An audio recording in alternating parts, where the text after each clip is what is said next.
पाकिस्तान की तारीख में कई हीरे सामने आए हैं जिनमें एक नाम गुलबहार बानो का भी है। इंतहाई सुरीली आवाज के बायस गुलबहार को बुलबुले बहावलपुर का खिताब दिया गया। गुलबहार ने कई एक लाजवाल गजलें गाई, बड़े बड़े गायकों की मौजूदगी में अपना नाम बनाया, अपना मकाम बनाया। गुलबहार ने पाकिस्तान से निकलकर दुनिया के दूसरे ममालिक में भी फन के मुजाहरे किए। वो इंडस्ट्री का एक मोतबर नाम थी। एक आम से घराने से ताल्लुक रखने वाली गुलबहार ने जिंदगी में बहुत कामयाबियां समेटी। उन्होंने अपने ख्वाब पूरे किए, एक काबिल कदर उरूज देखा, लेकिन उनके जवाल का सुनकर रूह कांप जाती है। किस तरह ये अजीम गायिका कराची की सड़कों पर बेयारो मददगार फिरती रही और आज जहनी माजूरी का शिकार होकर कमरे में बंद पड़ी है।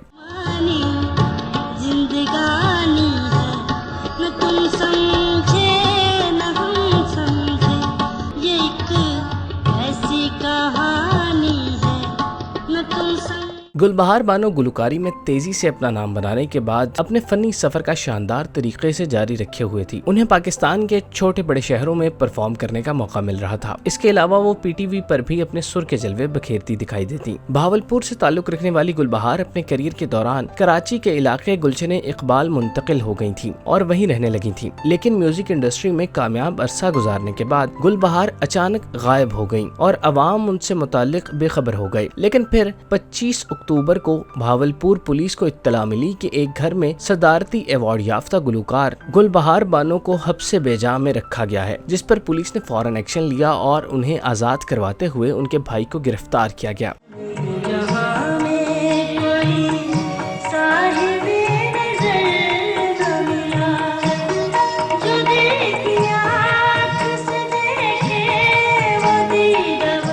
इस वाक़े की खबर सोशल मीडिया और इलेक्ट्रॉनिक मीडिया पर नशर हुई तो शोबिज़ और आम आवाम की जानिब से शदीद गम और गुस्से का इजहार करते हुए उनके भाई को करार वाकई सजा देने का मुतालबा किया गया। इस हवाले से जब गुलबहार के भाई से तफ्तीश की गई तो उसने बताया कि उसकी बहन को शिज़ोफ्रेनिया जैसा संगीन जहनी मसला है, जिसमें इंसान को नहीं मालूम होता कि वो क्या करने जा रहा है। मेरी बहन इस हालत में कहीं किसी को नुकसान न पहुँचा दे, तो इसी वजह से मैंने उसे कमरे में बंद कर रखा था। ये मामला अदालत में पहुँच गया, जहाँ इस हवाले से जब गुलबहार से बात की गई तो उन्होंने कहा उन्हें अपने भाई से कोई भी मसला नहीं, लिहाजा वो उनके साथ रहना चाहती हैं, जिस पर अदालत ने गुलबहार को अपने भाई के साथ रहने की इजाजत दे दी। गुलबहार और उनके भाई के साथ ताल्लुकात के बारे में इलाका मकीन ने इंकशाफ किया कि उन दोनों की जायदाद के तनाज़े पर लड़ाई झगड़े होते रहते हैं, जिसकी वजह से गुलबहार को कमरे में कैद किया गया।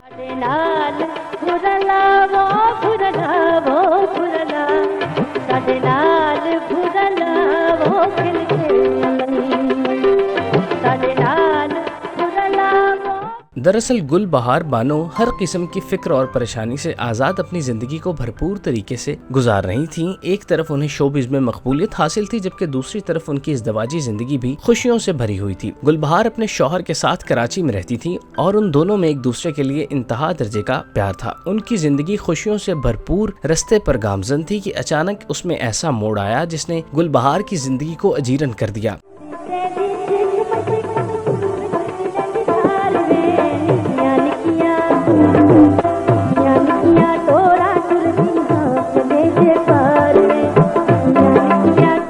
दो 2009 में गुलबहार बानो के शौहर उन्हें भरी दुनिया में अकेला छोड़कर दुनिया फानी से रुखसत हो गए। ये वो वक्त था जब वो पाकिस्तान की बेहतरीन गुलकारा के तौर पर अपना नाम बनाने में कामयाब हो गई थी, मगर उनके लिए अपने शौहर की वफात का सदमा नाक़ाबिले बर्दाश्त था। इस सदमे ने उन्हें जीते जी मार दिया था। वो अपना ज्यादातर वक्त घर की चार दीवारी में गुजारने लगी। इस दौरान उन्होंने म्यूजिक को भी खैराबाद कह दिया और मुकम्मल तौर पर तर्के दुनिया कर ली। शौहर की याद में हर पल आंसू बहाने वाली गुलबहार बानो को डिप्रेशन के मर्ज ने आग घेरा, जिसकी वजह से उन्हें शिज़ोफ्रेनिया जैसी खतरनाक बीमारी लाहक हो गई। और फिर चश्मे फलक ने वो मंजर भी देखा कि स्टेज पर सैकड़ों सामीन के सामने अपने गीत परफॉर्म करने वाली गुलबहार कराची की मसरूफ तरीन सड़कों पर मारी मारी फिरने लगी। इस दौरान उन्हें कई लोगों ने बेबसी और कसमपुरसी की हालत में देखा, मगर किसी को मालूम न हुआ कि ये कोई आम औरत नहीं बल्कि पाकिस्तान का कौमी सरमाया है, जिसे बुरे वक्त और हालात ने इस नहज पर पहुंचा दिया है।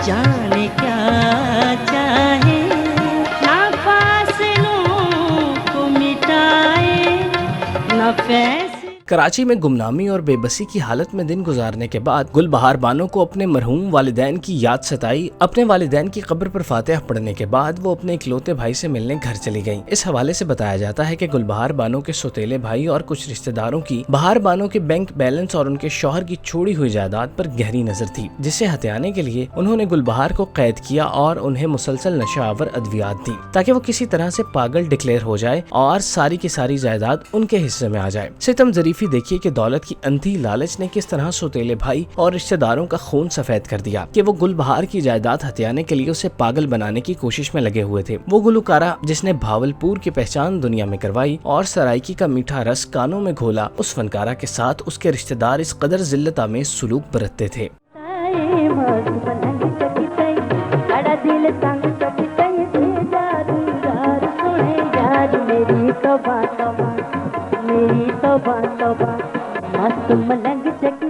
गुलबहार बानो की जहनी हालत दुरुस्त न होने के बायस अदालत में बयान दिया गया कि वो पागल खाने में रहने की बजाय अपने भाई के साथ रहना चाहती हैं, जिस पर अदालत ने उन्हें अपने भाई के साथ भेज दिया। इस वाक़े को 2 साल बीत चुके हैं। गुलबहार बानो एक बार फिर खबरों से गायब हो गयी। उनके मद्दाहों के लिए अफसोसनाक खबर ये है कि गुलबहार बानो अभी भी उसी दर्दनाक बीमारी का शिकार है और उससे रिकवर नहीं हो पाई। उसकी वजह ये भी है कि उनका बेहतर इलाज नहीं करवाया जा रहा, जिस वजह से वो अपने शबो रोज इसी अजियत में गुजार रही हैं। उरूज व ज़वाल की ये मंजिलें देखकर इंसान की रूह काम जाती है कि एक शख्स जो कभी फख्र की अलामत समझा जाता था वो ऐसी जिंदगी को कैसे पहुंच जाता है। गुलबहार बानो आज भी उसी कमरे में बंद है और इससे ज्यादा तकलीफ दे मरहला क्या हो सकता है। हमारी दुआ है कि अल्लाह पाक उन्हें सेहत और तंदुरुस्ती से नवाजे।